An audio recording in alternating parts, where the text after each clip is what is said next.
Welcome back to Temple Emanu. As we slog through the Cleveland wintertime, we have reached Parshat Mishpatim.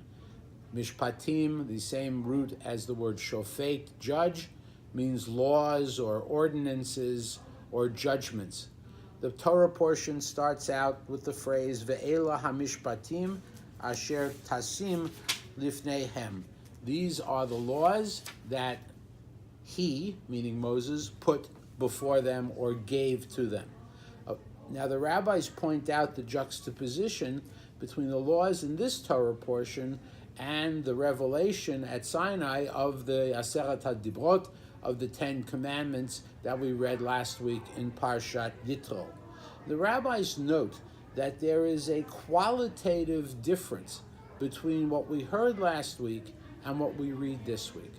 Last week we heard 10 grand statements, general comments, general instruction as to how one should live one's life overall. This week the Torah portion starts with the details.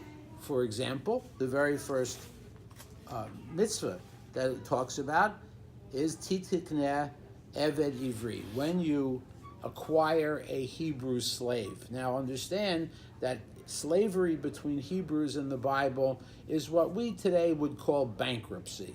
Since you didn't have a bankruptcy court or money or a bank account or a real estate, what you had was your labor.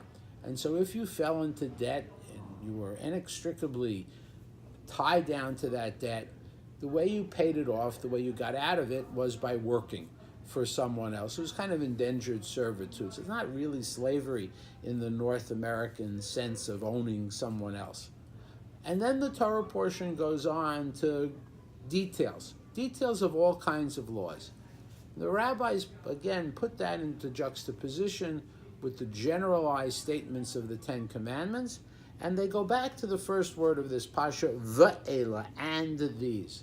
And the question is whether that vav, that va in the beginning, is conjunctive or disjunctive, because that vav in biblical Hebrew can mean and, or it can mean but. It also can mean several other things that we don't have time to go into right now. But the difference is this verse starting out saying, and these are the laws, or but these are the laws? Is what we hear this week, these detailed regulations, is it as important as the Ten Commandments, less important than the Ten Commandments, or perhaps, as we will suggest, even more important than the Ten Commandments? Our rabbis tell us that these laws, these details, the details in this Torah portion, in Leviticus, in the Talmud, and in all of our rabbinic texts, are more important than the Ten Commandments. Why?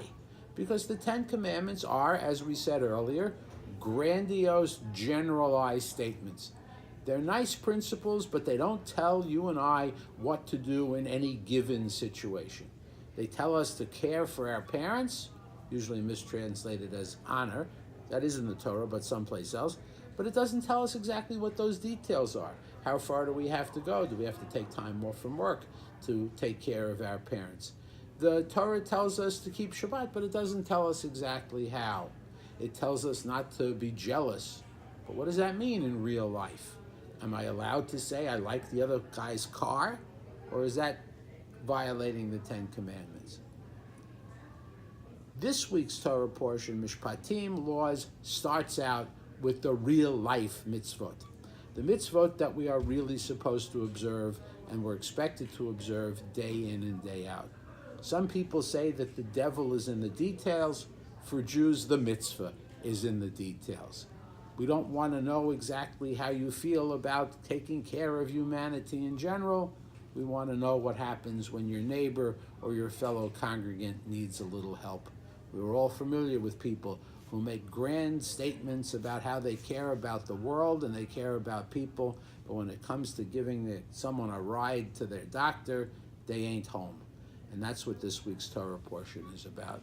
This week's Torah portion is about giving us the details, the stuff that we're supposed to be studying every week, every day of our lives, so that our behavior at home, with our families, in our business lives, and in all of our personal connections are up to the standards that Moses gave us at Sinai. Ten Commandments, great, pretty, wonderful statements, but the mitzvah is in the details. Have a great week and Shabbat Shalom.